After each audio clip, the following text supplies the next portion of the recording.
大家好，我是 FL 财务逻辑，欢迎回到我的频道。今天我们要深入探讨一个在新加坡房产界越来越火热的话题——百万祖屋。没错，就是那些转售价突破100万新元的祖屋。过去听起来像是天方夜谭，但现在它正逐渐成为我们市场中一个不容忽视的现象。根据最新数据，2025年预计全年约有1500套左右的百万祖屋成交，其中5房式单位占了最大比例。而像嘉冷、万普和红山这样的成熟祖屋区，更是成为了百万祖屋交易的黄金圣地。之前红山的一个5房式祖屋单位，更是以接近159万新元的价格成交，创下了新纪录。那么问题来了，为什么传统的普惠性质的祖屋会出现这样的天价交易？这背后究竟有哪些力量在推动？对于我们普通人和投资者来说，这又意味着是机会还是风险呢？今天我们就来掰开揉碎，好好聊聊。第一部分，百万祖屋为何涌现？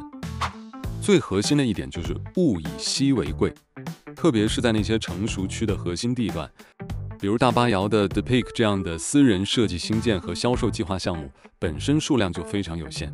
这些单位通常设计更佳，楼层高，视野好，而且地理位置极其优越，步行到地铁站、学校、商场都超级方便。当很多人都想要，而供应又固定甚至减少时，价格自然就会被推高。第二，政府政策的推动。新加坡居者有其屋的国策奠定了坚实的基础，特别是为首次购房者和中低收入家庭提供了大量的补贴和公积金购屋津贴，这极大地增强了大家的购买能力。但同时，近几年在一些黄金地段推出的新预购祖屋，对转售设置了更严格的条件，这反而让一些寻求更大居住空间和更高灵活性的买家将目光投向了转售市场。第三是家庭需求的变化，随着多代同堂居住趋势的流行，以及家庭对更大生活空间、更优学区资源的追求，许多家庭愿意为位于成熟区、设施完善的5房式或行政式祖屋支付更高的溢价。所以你看，百万祖屋的出现并非偶然，它是稀缺性、购买力升级和特定政策环境共同作用的结果。那么下一个问题是，这些高价祖屋都集中在哪些地方？不同区域的投资价值又有何不同呢？第二部分，核心区和非核心区的价值大不同。新加坡的祖屋市场呈现出明显的区域分化。简单来说，核心区域的祖屋，好比是蓝筹股，保值增值能力强，但价格门槛高。比如在女皇镇、红山，4房式祖屋的中位数价格突破100万新元已不罕见。这些地方的生活设施完善，交通便利，抗风险能力相对更强。而非核心区域的祖屋则可能更像成长股，它们的初始价格较低，但租金回报率有时反而更有吸引力。比如在裕廊东等地，用相对低的总价购入，可能获得比核心区域略高的租金收益率。而且随着政府持续在这些区域投资基础设施，比如扩建地铁线路，它们未来的升值潜力也不可小觑。这就意味着没有绝对的好坏，只有是否适合你。如果你追求稳定和长期的资产保值，并且预算充足，核心区的优质祖屋值得重点考虑。如果你更看重当下的现金流和未来的增长空间，那么非核心区的潜力股或许是不错的选择。第三部分，精明投资，善用你的公积金与津贴。谈到买房，尤其是在新加坡，就绝对不能忽略我们的公积金制度和各种各样的购屋津贴。用得好，能帮你省下真金白银，大大降低购房门槛。对于符合条件的首次购屋者，通过组合使用如增强型公积金购屋津贴、家庭购屋津贴、进居购屋津贴等，最高有可能获得数十万新元的补贴，这是一笔巨大的助力。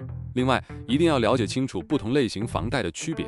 建屋发展局提供的 HDB 贷款利率相对稳定，而商业银行的贷款则可能提供更具竞争力的利率，但需要仔细甄别条款。但这里要特别提醒大家，购买祖屋有最低居住年限的要求。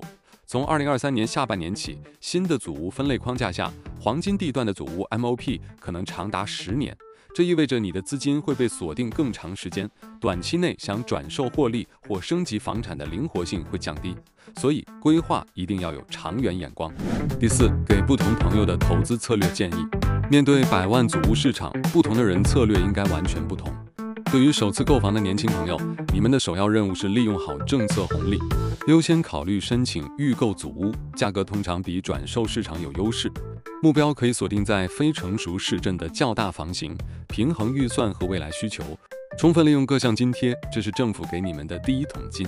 对于想要升级或降级的家庭，如果你们已经有一套组屋，想换更大或地点的，需要精算一下，卖掉现有组屋的收益，结合公积金使用规则，再决定是换购另一间转售组屋，还是向上挑战执行共管公寓。